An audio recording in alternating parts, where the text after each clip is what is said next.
What are the steps from contact to close in which prospects become valued customers? It's like selling anything. You got to have a process.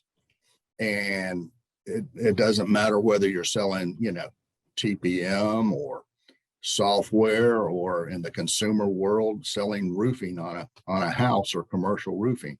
It all starts with making that initial contact.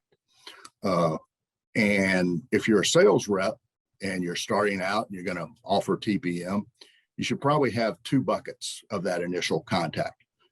Warm contacts, which is obviously the easier way to go. And, all of us as salespeople, always want that path of least resistance. So you have a bucket of warm contacts, and then you need to make a solid list of targets. Who's the best fit? So once you, and how you make that initial contact, there's multiple ways. I mean, you could have your company having inbound coming off web leads. I mean, that's one way. And then you could have a cadence and an outreach to those key targets. And you can use multiple channels. You can use email, which emails, everybody's getting bombarded with emails. You can use LinkedIn, which is now, it's not as bad as email, but it's still getting crowded. And, the crazy thing is still today, the telephone. So, you can hit people on all three channels. And there's a fourth channel that, in today's environment really doesn't work because so many people are still working from home. It's an old fashioned, snail mail. And if you do a campaign like that, what you need to do is have what I refer to as a shock and awe kit, which gets the people's attention. That can be a kind of an expensive way to get somebody to raise their hand and say, hey, I want to talk to you, tell me more, but it can be very effective. So, once you've done those two things, and until you do that, you're basically at a 0% chance of winning any business.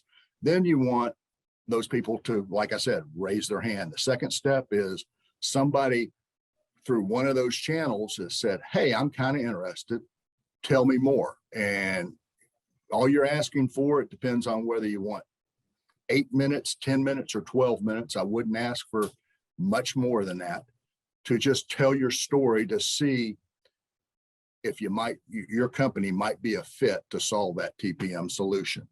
So once you get somebody on the phone and they're giving you that 10 minutes, the third step, which is really the really critical step, because if you can get to the third step, you probably got a 50% chance of closing the opportunity. And that is simply get the list.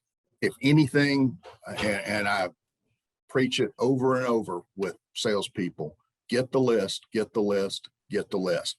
Because if a prospect hands you an equipment list of their assets that are under coverage somewhere with somebody, another provider, that means they're most likely going to make a decision some point in the future.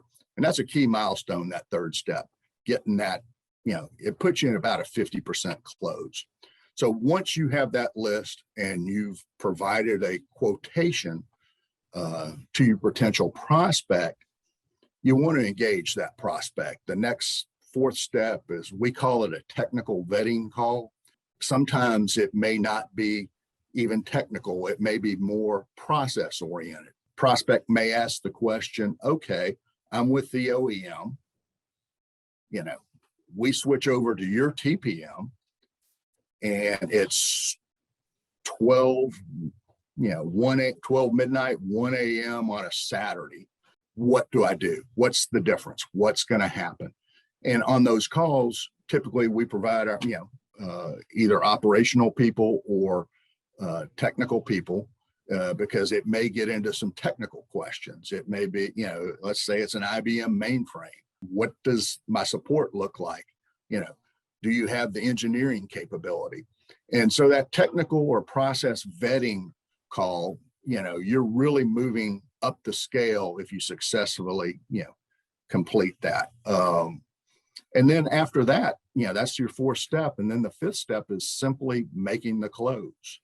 Okay. If you've done all the steps and you've asked all the questions, and we've got a lot of the questions in the book, you should be prepared to make that close. That's pretty much the process.